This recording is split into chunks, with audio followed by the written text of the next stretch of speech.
Hello friends, स्वागत है हमारे यूट्यूब चैनल पर। आपको नई नई कहानियाँ और इस कहानी के अगले पार्ट को सुनने के लिए हमारे चैनल को सब्सक्राइब करें, बेल आइकन दबाएं और अपने दोस्तों के साथ शेयर करें और कमेंट में बताएं कि आपको यह कहानी पसंद आ रही है या नहीं। एक दिन और बीत गया लेकिन शिवम को चिक्कू के बारे में कोई खबर नहीं मिली थी। तन्वी इस सब के लिए अब खुद को कोसने लगी थी।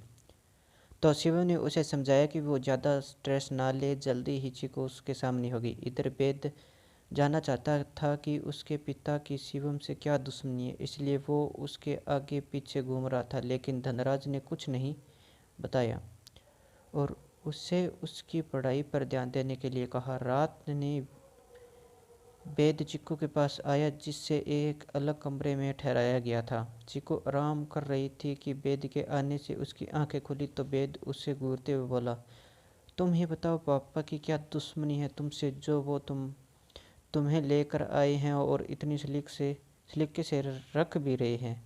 चिक्कू को ज़्यादा कुछ तो नहीं मालूम था, लेकिन धनराज की बातों से वो इतना तो समझ गई थी कि उसे उसके माता पिता की वजह से किडनैप किया गया है और तो वो यही यहाँ किसी को जानती भी नहीं है। हो ना हो यह इंसान उसे उसके पेरेंट्स तक पहुँचा देगा। लेकिन जब वो उनके मरने की बात कह कर गया है तो क्या वो बात सच हो सकती है? नहीं नहीं, वो झूठ भी बोल सकता है। मुझे पूरा सच जानना है, जो भी हो। बेचिको को कुछ सोचता हुआ देखकर बोला, देखो देखो लड़की, मेरी तुमसे कोई पर्सनल दुश्मनी नहीं है। मैं तो बस शिवम की वजह से तुम्हारे साथ बुरा बर्ताव कर रहा हूँ। लेकिन तुम मुझे ये बताओ कि तुम्हारी मेरे पापा से क्या दुश्मनी है? वो तुम्हें यहाँ क्यों लेकर आए हैं और तुम्हें यहाँ कैद कर कर क्यों रखा है? चिक्कू ने वेद को इतने प्यार से बात करके देखा तो वो हैरान कर हैरान रह गई कि ये इंसान एक पल में कितने रंग बदलता है। फिर भी चिक्कू ने शांत स्वभाव से कहा, मैं तो खुद नहीं जानती कि मुझे अनाथ से तुम्हारे पापा की क्या दुश्मनी है। मेरे तो इस दुनिया में मेरी बहन दुआ के सिवा कोई भी नहीं है। फिर भी कभी शिवम तो कभी तुम्हारे पापा मेरे पीछे पड़े हैं। वेद अब गहरी सोच में डूब गया था। तभी उसे फ़ोन पर एक मैसेज आया तो वो जल्दी से उसे वहाँ से निकला और लंबे कदमों से गेस्ट रूम की ओर बढ़ गया। गेस्ट रूम के पास पहुंचकर उसने देखा आदि वहीं खड़ा दीवार के से कान लगाए हुए था। तो वेद भी उसके पास आ गया और खड़े होकर बात सुनने लगा। अंदर धनराज किसी औरत से बात कर रहा था। वो गुस्से में बोल रहा था और वो और बड़े शांत लहजे में बोल रही थी, धनराज, मैं इस लड़की को तुम्हें नहीं सौंप सकता। तुम जानती हो ना वो कोमल, कितने सालों से इस पल का इंतज़ार किया है मैंने। कोमल, ये तुम मुझे बता रहे हो? मेरे बारे में सोचा है कभी तुमने? मैंने तो शादी भी नहीं की, सारी ज़िंदगी यूं ही निकाल दी इस उम्मीद में कि मैं बदला लूँगी, और तुम मुझे समझा रहे हो यह सब? मुझे वो लड़की चाहिए तो चाहिए। धनराज, तुम करोगे क्या उसका? मैं उस लड़की की शादी मेरे बेटे से करवा देता हूँ और सब जगह यह न्यूज़ फैला देता हूँ ताकि वो भी आए, उससे भी तो पता चले।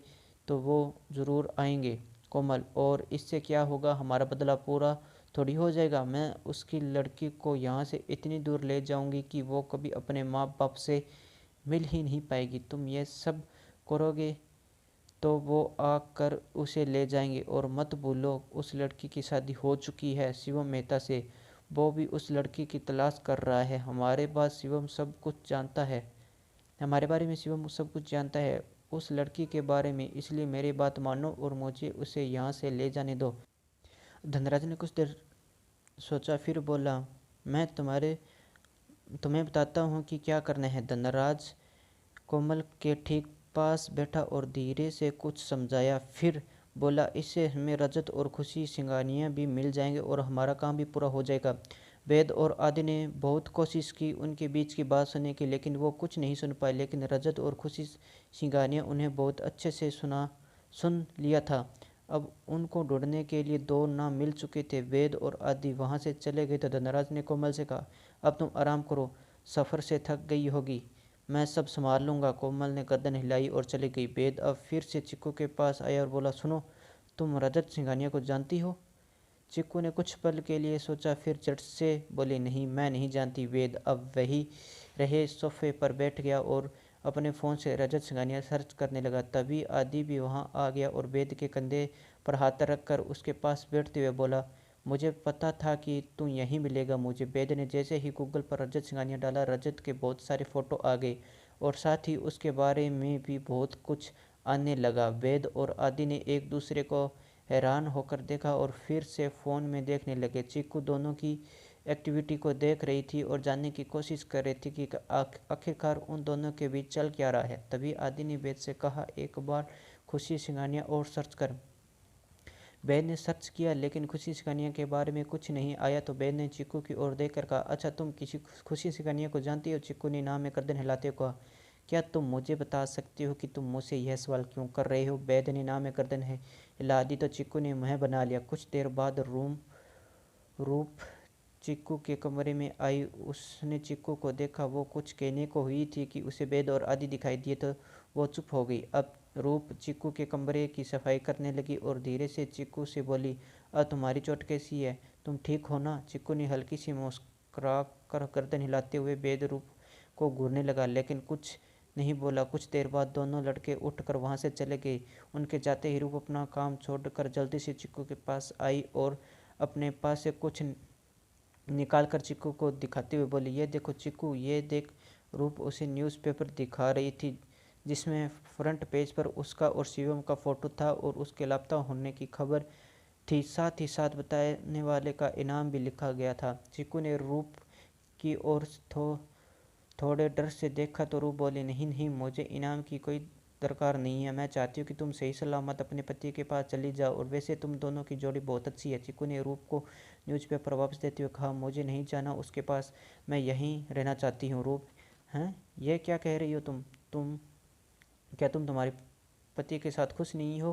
क्या वो तुमसे प्यार नहीं करता? चीकू ने गहन सोच में डूब हुए कहा, कभी कभी कुछ जानने के लिए बहुत सी मुसीबतों का सामना करना पड़ता है और फिर मुझे तो अपने अनाथ होने का दबा मिटाना है। रूप ना समझी से बोली, क्या मतलब? चीकू, कुछ नहीं, बस तुम किसी से कुछ नहीं कहना, जो हो रहा है उसे होने दो। रूप ने मुँह लटका कर कहा, लेकिन मैं तो इस नंबर पर फ़ोन कर बता दिया है कि तुम यहाँ हो। अगर तुम्हारा पति आता है तो चली जाना और ना आए तो तुम अपना देख लेना। भलाई करने का तो जमाना नहीं है। पता नहीं कैसे कैसे लोग हैं यहाँ। रूप यह सब बड़बड़ाते हुए वहाँ से चले गए। तो चीकू ने खुद से बोला, अगर शिवम को पता चला कि मैं यहाँ हूँ और वो ज़रूर आएगा यहाँ, लेकिन मैं नहीं जाऊँगी। मुझे सच जानना है और मैं जान कर रहूँगी। इधर शिवम को जब रूप का कॉल आया तो वो चीकू को लेने के लिए जाने ही वाला था कि बिन्नी और अमर वहाँ आ गए। शिवम बिन्नी को देखकर थोड़ा हैरान था। वो जानता था कि बिन्नी चीकू से मिलने आई है, लेकिन जब वो यहाँ चीकू को नहीं पाएगी तो वो उसे और ज़्यादा बुरा इंसान समझेगी। शिवम बिन्नी के सब सवालों से बचने के लिए जल्दी ही वहाँ से निकल गया। बिन्नी उसे रोकना चाह रही थी लेकिन शिवम जा चुका था।